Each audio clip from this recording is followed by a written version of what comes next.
Hello and welcome to this newest edition of What in the World is Dyscalculia, the podcast all about the math learning disability. This podcast is sponsored by EduCalc Learning, and I am your host, Dr. Honora Wall. If you've listened to our podcast in the past, you know that I had begun the podcast originally using the term the way I heard it, the way I first had my training in dyscalculia. Now, to be phonetically proper, the correct pronunciation is dyscalculia, and we did talk about that in the very first podcast. I still maintain that in whichever accent you use, whichever emphasis on the syllables, and however you get those vowel sounds out, as long as we're talking about the math learning disability, I am a happy person. However, when you know better, you do better, and since dyscalculia is the technically correct term, we're going to start using that more frequently in the podcast. Now, I might slip up because certainly the first few years of my training, I only heard people saying dyscalculia. And of course, a difference in pronunciation is only one of the many, many different misconceptions and misunderstandings about the math learning disability. And that's what we try to clear up in these podcasts. But today I want to talk a little bit about something exciting as we start another new school year. There are a lot of interesting things going on out there that I'd like to make you aware of. One, of course, is the nonprofit that I recently opened, the Dyscalculia Training and Research Institute. The website for that is www.dtri.org. And hopefully you can check us out, and we'll be expanding that website, putting more information and links and research, and really focusing on the awareness piece through that 501c3. In the near future, as we start taking funds and doing fundraising, getting donations for that, those donations will be going towards printing, creating, and distributing brochures and pamphlets to psychologists, especially school psychologists, school guidance counselors, so that school administrators, teachers, parents, and students have some ready access to frequently asked questions and information about dyscalculia and what it looks like in the classroom and how to best support students who have this learning disability. And then, of course, I really want to expand a lot into the field of supporting adults who have this math learning disability and are looking for resources of their own. So those are some exciting things we'll be doing in this upcoming year.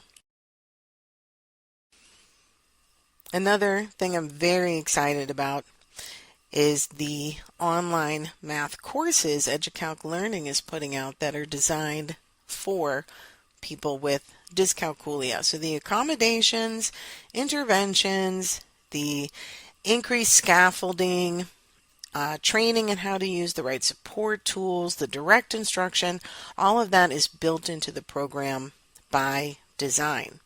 And right now we have a 5th grade, an Algebra 2, and a personal financial literacy available. We're building out more grade levels. And you can find out more at educalclearning.com or email me, Honora, Honora, at educalclearning.com. But not only exciting things in-house, there's a lot of exciting things in the broader community. And one of those exciting things is the increased awareness and interest in dyscalculia. I've had a lot of people email me and reach out, and we're having very interesting conversations about dyscalculia, how it intersects with the field of gifted students, how visual spatial skills in all areas can help students who have dyscalculia, where those things overlap, and how having strong visual spatial skills certainly makes overcoming the challenges of dyscalculia much easier, and that Doesn't mean that you have to have strong visual spatial skills. It just means that if a student has weaker visual spatial skills or working memory, if you're looking at a neuropsych evaluation, you want to look at visual spatial skills, working memory skills, and executive function skills, because the stronger those areas are, the faster the accommodations are going to make sense and the more success a student is going to have quickly. And if we have lower skills in those areas, then we just want to add in a few more accommodations, especially extended time, especially direct instruction, and avoiding some of the problem-solving lessons or the problem-based learning, which is very popular in education right now. Nothing wrong with problem-based learning and discovery-based learning. Those are great tools that we have to get students engaged and excited. However, for neurodiverse students, sometimes that discovery piece can be a little more difficult, because what are you supposed to discover and how do you know if you found it?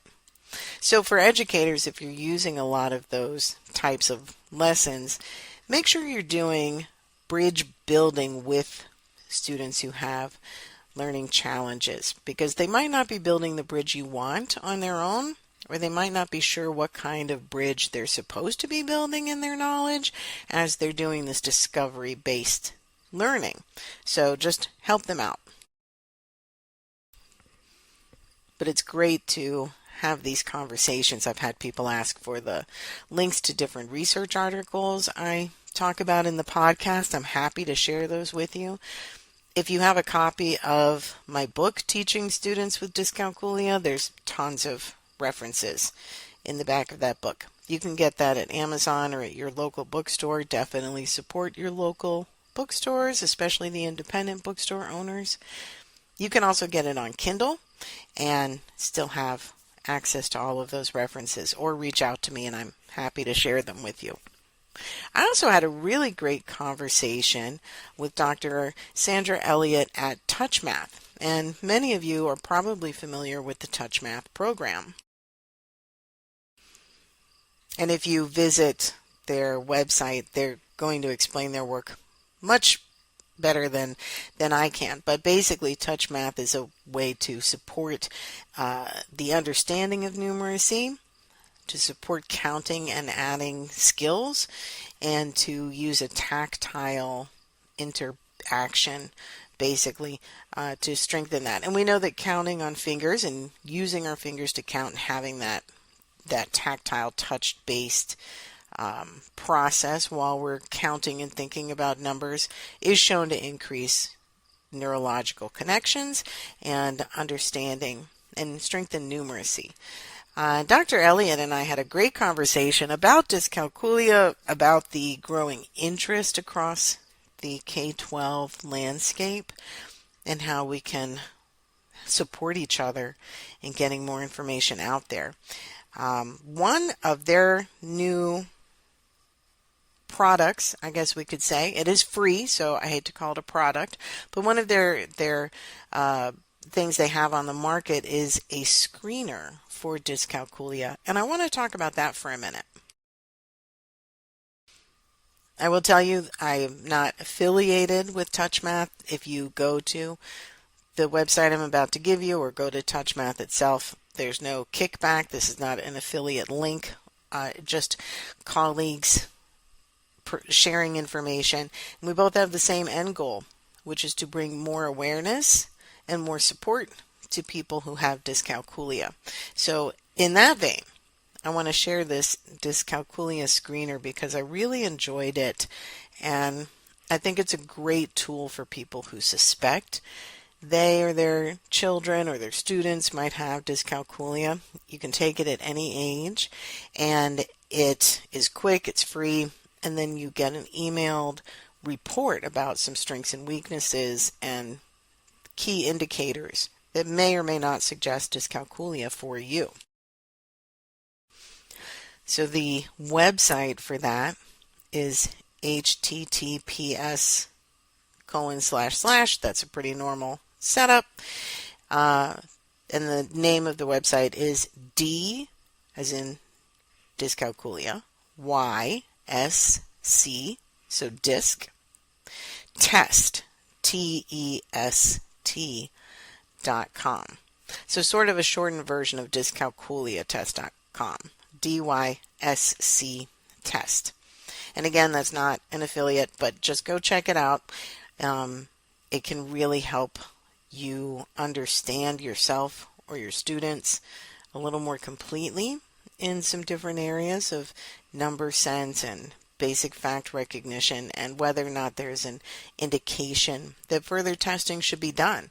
I know a lot of people struggle with getting referrals for evaluations, and our public schools in the U.S. are responsible for that initial testing and screening for learning disabilities. Beyond the law, and that is federal law, but beyond that, there's also resource allocation, and it can be difficult for a lot of public school systems to support the cost of screening and then testing. And as in many fields, we have a shortage of people trained and able to deliver and read these evaluations. A neuropsych eval is not something that can be done by anyone. You have to be a trained individual, and the people who administer and interpret those tests go through a lot of training. They really know what they're doing, and it's specific information, which is why those evaluations are so great. I love reading the neuropsych evals because they give a ton of information that help us support students quickly and effectively.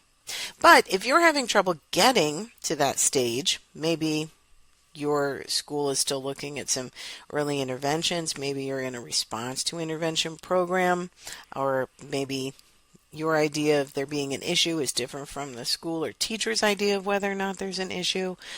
Taking a screener like this free one that the people at TouchMath developed can help you have some information you can then take back to the school and make a stronger case for having an evaluation.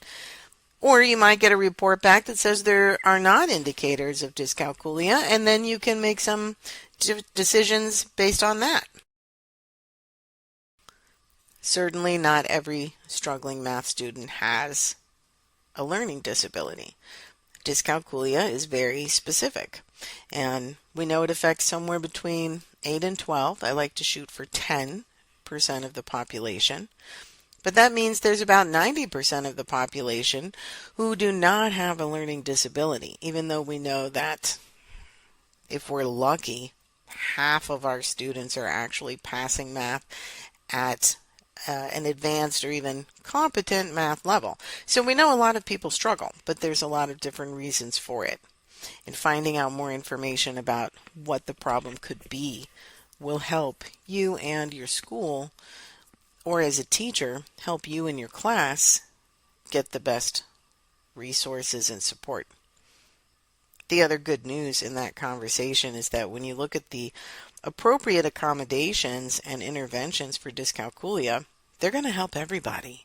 So if you're a teacher and you're trying to figure out how to help your struggling students, you don't have to keep reinventing the wheel or have a number of different activities. If you can extend the use of a 1 to 100s chart, work more with the number line, allow students to use a calculator and have worked examples, help them to develop a system of notes or a reference sheet that makes sense to them, and use those during classwork, homework, quizzes, and if they have a learning disability, also on a test.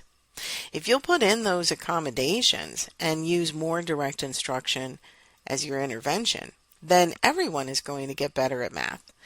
And that rising tide will lift all ships. Your difference is that people who do not have a learning disability are going to naturally move away from those accommodations and interventions, whereas the people who have dyscalculia are going to need those accommodations the same way People who wear glasses continue to wear glasses. You don't wear glasses for 2 years and then suddenly your near or far-sightedness has fixed itself. You just wear glasses, and it's really not a big deal. Accommodating students with a learning disability of any kind is also not a big deal. And I hope that in this new school year, we have a lot more conversations about this. We have a lot more awareness and shared information. And I hope we have a lot more classrooms using these accommodations. Even if you do not use the same accommodations at your end of year state mandated testing, I can tell you from personal experience, I've seen this numerous times. You use the right accommodations and interventions and raise everyone's understanding throughout the school year, those test scores are going to go up at the end of the year. You will see those increases in annual progress that we're all looking for in the classroom. If you have questions about any of the things I talked about today, the Dyscalculia Training and Research Institute as a nonprofit, if you'd like to help us get more information into the hands of school psychologists and school counselors, please visit the dtri.org or email me. If you have information that you need to know, I'm happy to answer questions. If you're interested in what we're doing with our math courses, which can be used in classrooms, I do have some classrooms at private schools and online academies who are using these courses and giving students credit for them. I'm happy to share the curriculum with you. And if you have questions about that Dyscalculia screener, check out DiscTest.com, that's DYSC, or look into TouchMath for more information on that program. And let's have a great school year. I'm really excited for the things that are coming up. I think we're all going to have a great time supporting people of all ages with the math learning disability. Thank you for listening. This is Dr. Honora Wall, and you're listening to the What in the World is Dyscalculia podcast. See you soon.